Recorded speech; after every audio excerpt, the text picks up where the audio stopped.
Hi guys at good day po sa lahat ulit. Ako po si RJ guys and welcome to my channel. For those who don't know me, ako po ay isang missionary dati sa isang Christian church. Ang kagandahan po doon is napag-aralan ko rin po yung scriptures, yung Bible at saka iba pang mga scriptures na nakakatulong sa akin upang sa ganun na mas maging clear yung pangunawa ko sa spiritual side 'no, at lalong-lalo na din sa physical side. I also serve also those who are, mga tao po doon na, medyo lack of spiritual knowledge regarding po sa ating kay Jesus Christ and also sa side po ng Diyos. Okay, ang kagandahan po noon is yung hindi lang po namin sila tinutulungan, spiritually para at least improve ang kanilang intelligence regarding po sa spiritual side, kundi tumutulong rin po kami on physical side. Yun yung natapos na po yung natapos na po yung aking mission and I am here, I'm back again para sa gano'n ipagpatuloy ko po at i-share ko po sa inyo yung mga importance ng spiritual side. Okay, at gano'n din po kung paano po natin mai-improve yung ating buhay, due sa mga spiritual side lalong-lalo na sa kaalaman po ni Jesucristo at sa kaalaman po ng Diyos, lalong-lalo sa mga plano plano po niya sa atin. Okay, yung pag-uusapan po natin ngayon guys is yung paglikha. Okay, yung creation kumbaga kasi nga marami sa atin 'di pa alam yung kung paano nilikha ng Diyos yung tao sa mundo, paano nilikha ng ng Diyos yung mundo, 'di ba? So, paano tayo nandito, bakit ganito na yung natin, yung sistema natin. Anyway, I know some of you have know yung creation regarding po kay Adan at saka kay Eva, 'no? Regarding po nung sila ay ginawa po doon sa loonan ng Eden, 'di ba? At lalong-lalo na yung 7 days of creation. Okay. So, by the way guys, bibigyan ko lang kayo ng kaunting information 'no, regarding sa creation. Okay. So summary ko lang ito. But before that 'no, I invite you to subscribe to my channel if you are new to my channel for you to, get updated with the new information, yung latest new information na makakatulong po sa atin na mas maintindihan yung spiritual side natin. Lalong-lalo na kasi nga naniniwala po ako once ma-improve po natin yung ating spiritual side yung pamumuhay po natin ay mag-i-improve din. So, yun yung kagandahan po noon. Kasi nga parang ang mangyayari is once na, makikilala po natin yung ating sarili, malalaman po natin yung ating purpose at malalaman po natin kung bakit ganito yung mangyayari sa atin. So, gagawa rin tayo ng paraan para ma-improve yung ating sarili, right? Okay, so let's go down to our video guys, okay? Now, talking about sa creation, um, para at least kasi nga hindi rin matagal yung pagse-share ko, so gusto ko na din bigyan kayo ng information para at least mabasa niyo yung creation. Yung creation po kasi makikita po siya doon sa Bible sa Genesis chapter 1 and chapter 2. So kung saan, yung Diyos, gumawa po siya para at least, gumawa siya ng mundo para may tahanan yung kanyang mga anak 'no, na mga espiritu at magkaroon ng, pisikal na pangangatawan. At gano'n din in-explain niya doon kung sino yung mga tao na unang mga tao, okey? Kung paano niya ginawa at ano yung mga, paraan niya like, ilang araw niya ginawa yun at saka gano'n din is ano yung mga sangkap na sa paggawa niya ng mundo. Okay. So malaking tulong yun guys once mabasa niyo po yun. It's just a short chapter na puwede niyong paglaruan, pag-isipan at saka, bigyan ng pansin. Kasi nga once na malaman niyo yung creation, malaking tulong yon para malaman natin na ito pala yung tao. So, hindi pala tayo nanggaling po sa, theology ni or sorry for the word, sa sinabi ni Charles Darwin na ang tao ay galing sa unggoy. So, based on the Bible itself, so clear yung pagkagawa. And then, katulad nga, ang basehan po doon sa Ten Commandments kasi sinuri ng mga siyentipiko yung lalong-lalo na yung Exodus, yung sa time ni Moses, nakita po nila. So kung familiar po kayo sa Geographic Channel, sila rin ay nagre-research regarding po sa mga pangyayari po sa Biblia at nakita po nila yung katotohanan doon. Anyway, now, bigyan ko lang kayo ng summary regarding po sa creation, okay, or paglikha, okay.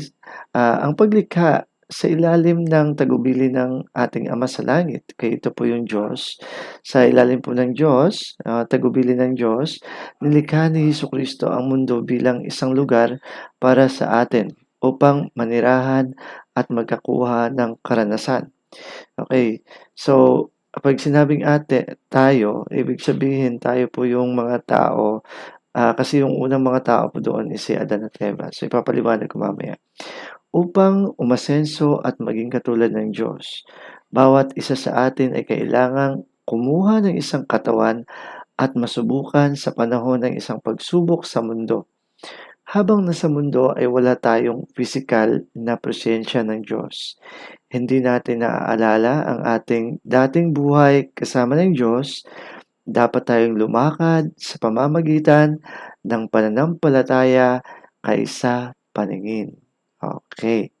So, bigyan ko lang ng emphasis po na yung yung nagustuhan ko dito is yung sa, um, yung paglakad sa may pananampalataya kaysa paningin. Dito po sa 2 Corinthians kasi chapter 5 verse 6 to 7, sinabi dito, "Therefore, we are always confident, knowing that whilst we are at home in the body," okay, yung ating espiritu nandito po sa loob ng ating katawan, "we are absent from the Lord." So, malayo po yung ating Diyos sa atin. And verse 7, "For we walk by faith, not by sight." So, ang ano po dito kasi ngayon is, ah, na na lumalakad tayo, according sa ating pananampalataya, hindi po tayo naglalakad sa ating paningin. So, kaya yung isang bagay na bakit po kayo na nakikinig sa video pong ito para at least palakasin yung inyong pananampalataya din, sa ating Ama sa Langit at kay Jesucristo. Kasi ang mga sinasabi ko dito is outside from physical. So, ang sinishare ko po ngayon sa inyo is more on spiritual side. Ah, nasa Biblia at nasa scriptures or mga turo ng Diyos at saka ng mga propeta. So, yung mga sinasabi nila hindi po physically nakikita yon. Pero may mga revelation lang po nagkatotoo regarding po sa kanilang mga sinasabi. Okay? So, yun po yung ano po doon. Now, regarding po sa gusto ko lang na i-emphasize po dito. Um, yung ano po kasi, sinabi po dito is nilikha ni Jesucristo ang mundo bilang isang lugar para sa atin upang manirahan at makakuha ng karanasan sa ilalim ng tagubilin ng ating Ama sa Langit. Okay, ang point po doon kasi kung nalaman po niyo yung Genesis is, malalaman po ninyo kung sino po yung dalawang taong nag-uusap at kung sino po yung gumagawa. So, yung ano po doon is nung oras na yon, okay, pinakilala din ni Jesucristo para at least mas maintindihan natin nung si Jesucristo po ay nabubuhay dito sa mundo. So, nangusap siya doon sa mga, tao sa Jerusalem at pinakilala niya yung sarili niya, 'no? At kung paano niya pinaunawa sa mga tao na siya yung tagapaglikha, 'di ba? So, doon na mas naliwanagan ako kasi nga as I study the New Testament, malaking bagay yun na mas malaman mo yung totoo na ikaw mismo yung nakatuklas kaysa puro sinasabi lang ng mga tao sa'yo. Okay guys, yun yung isang very important na, ah, na kailangan nating malaman na, dahilan sa maawain at mapagmahal yung ating Ama sa langit, okey? So, ginawan niya tayo ng mundo na matitirhan para at least i-improve yung ating pananampalataya at gano'n din ma-improve yung ating katawan. Regarding po pala sa ano po nito, para mabigyan po namin kayo ng information regarding po dito sa video pong ito, we invite you to panoorin po ninyo yung, ano, yung, ah, ano, paano paano maligtas, ano. So, yung ano po kasi doon, yung isa po sa, video po, ah, video ko po is nakalagay doon is paano ka maligtas, saan ka pupunta pagkatapos ng buhay sa mundo. Yun po kasi yung talagang summarize lahat ng lesson na ito. So, ito lang po ay part po ng creation kasi, sineperate ko po ito dahil sa para mas mai-implement ko or para mai-share ko ng maayos yung regarding sa creation kung paano mismo ng Diyos, ah, ginawa ang mundo ng kung sino yung gumawa ng mundo. So, at gaano niya tayo ano, gaano niya tayo kamahal kung bakit niya ginawa yung mundo. Okay guys, yan po yung information na mai-she-share ko lang ngayon. So, kung may mga katanungan or may mga comment po kayo, just don't forget to hesitate to put it down on the description para mabigyan ko rin po kayo ng emphasis or mabigyan ko rin po ng kasagutan at saka magawan ko rin po ng video yon para sa inyo. Para at least maging, at ease po tayo regarding po sa mga katanungan at impormasyon na mauunawaan natin dito sa channel pong ito. So thank you very much guys for watching this video. If you like this video, if this video did helpful for you, please like the please click the like button in the video down below, and then don't forget to share this to anyone na friends ninyo, family members ninyo na gusto niyong pag-usapan, ganyan din na para at least mas maliwanagan kayo kung bakit importante yung buhay natin dito sa mundo at lalong-lalo na yung creation. Okay?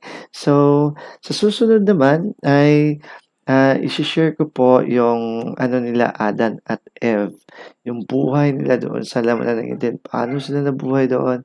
Ano yung mga ginawa nilang, ano yung mga na importance doon sa pangyayari sa halamanan ng Eden. Okay? So, thank you very much and see you next time on our next video.